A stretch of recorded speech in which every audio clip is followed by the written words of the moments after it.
पहलगाम हमले के करीब 24 घंटे बाद यह साफ हो गया है कि इस आतंकवादी हमले के पीछे पाकिस्तान है। पहलगाम में पहुंचे 6 आतंकी सिर्फ मोहरा थे।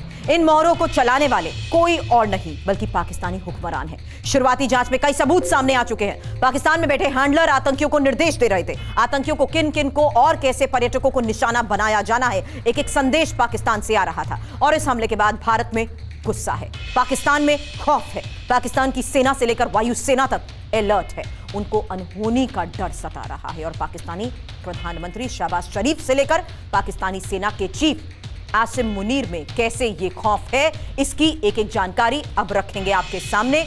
आगे की क्या रणनीति वो बना रहे हैं उसको लेकर करें खुलासा। उससे पहले पहलगाम आतंकी हमले को लेकर इस वक्त की सबसे बड़ी खबर, और सबसे बड़ी खबर यह है कि तीनों सेनाओं के चीफ ने रक्षा मंत्री राजनाथ सिंह को ब्रीफ किया है। सेना अध्यक्षों ने कहा है कि हम हर वक्त किसी भी परिस्थिति के लिए तैयार हैं। करीब 2.5 घंटे तक चली इस बैठक में एनएसए, अजीत डोभाल, सीडीएस, अनिल चौहान मौजूद थे। इसी बैठक के बाद आज शाम सीसीएस की बैठक होगी, जिसमें रक्षा मंत्री सेना की तैयारी के बारे में देंगे जानकारी। फिलहाल पहली सबसे बड़ी खबर इस वक्त हम आपको बता रहे हैं, जहां यह खबर है कि कैसे तीनों सेनाओं के चीफ ने रक्षा मंत्री राजनाथ सिंह को ब्रीफ किया है। और सेना अध्यक्षों ने क्या कहा है? सेना अध्यक्षों ने कहा कि हम हर वक्त किसी भी परिस्थिति के लिए तैयार हैं। और करीब 2.5 घंटे तक चली इस बैठक में किस तरीके से एनएसए, अजीत डोभाल और सीडीएस अनिल चौहान की मौजूदगी में बड़े फैसले हुए हैं। इसी बैठक के बाद अब से थोड़ी देर बाद शाम सीसीएस की बैठक होनी है,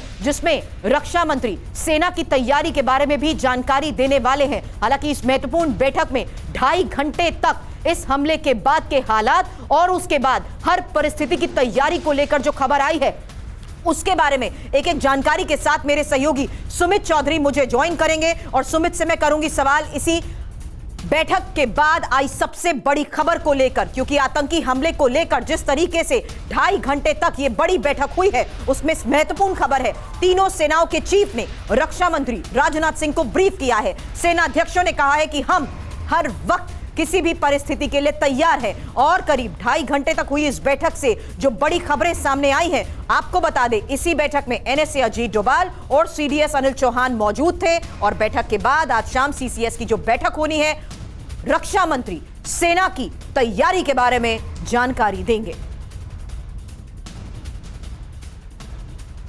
तो इसी बड़ी मीटिंग को लेकर 2.5 घंटे तक हुई अहम बैठक के बारे में फिलहाल जो सबसे बड़ी खबर सामने आई है उसके बारे में और जानकारी के साथ मेरे सहयोगी सुमित चौधरी हमें ज्वाइन कर चुके हैं। सुमित, बैठक के बाद क्या बड़ी खबर?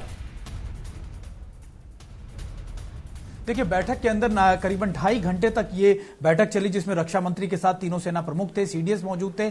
और इस पूरी बैठक के अंदर जो लगातार बातचीत हुई वो ना सिर्फ सिक्योरिटी रिव्यूज, यानी सबसे पहले कि इस समय मौजूदा हालात कैसे हैं, हमारी सेनाएं, हमारी जो फोर्सेज हैं वो कहां कहां पर सुरक्षा को लेकर क्या क्या कदम उठा रही हैं, सिक्योरिटी रिव्यू लिया गया। और उसके बाद परिस्थितियों को कैसे जांचा परखा जाए और परिस्थितियों के लिए कैसे तैयार किया जाए अपने आप को, इसको लेकर भी 2.5 घंटे की इस बैठक के अंदर कई बातचीत हुई, कई चीजों के ऊपर विचार किया गया, कई रिव्यूज देखे गए। और तीनों सेनाओं की तरफ से सुमित, माफ कीजिएगा, आप ही की बात के तहत इसको समझना चाहूंगी। सेना अध्यक्षों ने कहा कि हम हर वक्त किसी भी परिस्थिति के लिए तैयार, मतलब क्या है? देखिए सुरभि, इसका मतलब बिल्कुल साफ है। परिस्थिति अभी के ताजा हालात में सबसे बड़ी सिक्योरिटी या सबसे बड़ी जो चैलेंज है वो है जम्मू कश्मीर में, खासतौर पर कश्मीर की जो सिक्योरिटी है उसको कैसे दुरुस्त किया जाए। इसके लिए उनको यह भी बताया गया कि इस समय जम्मू कश्मीर में कितने फॉरेन टेररिस्ट जो है इन्वॉल्व है। और इसके अलावा यह भी बताया गया कि अगर जरूरत पड़ी तो फिर जो बाहर जहां से इन्फिल्ट्रेट कर रहे हैं ये आतंकी, उन जगहों पे कौन कौन से फोकस एरिया स्पॉट्स हैं उनके बारे में जानकारी दी गई। और ये इसलिए किया जा रहा है क्योंकि अगर जरूरत पड़ी तो ना सिर्फ कश्मीर के अंदर दोबारा से बड़े ऑपरेशन चलाए जा सकते हैं, बल्कि जहां से ये इन्फिल्ट्रेट कर रहे हैं, जहां से वो स्पॉट्स हैं, आप कह सकते हैं जिनको जहां से ये इनका पूरी मूवमेंट हो रही है, उन जगहों को भी अगर अटैक करना पड़े, प्रिवेंटिव स्ट्राइक्स करनी पड़ी, उनको लेकर भी सारी चीजों परिस्थितियां रिव्यू की गई और अभी के ताजा हालात के बारे में भी रक्षा मंत्री को बताया गया। सुरभि, इस समय जो मौजूदा हालात हैं उसके अंदर बताया गया करीबन 125 से 130 ऐसे फॉरेन टेररिस्ट हैं जो अभी एक्टिव हैं, खासतौर पर जम्मू कश्मीर में, जिसमें सबसे ज्यादा संख्या कश्मीर के अंदर ही है।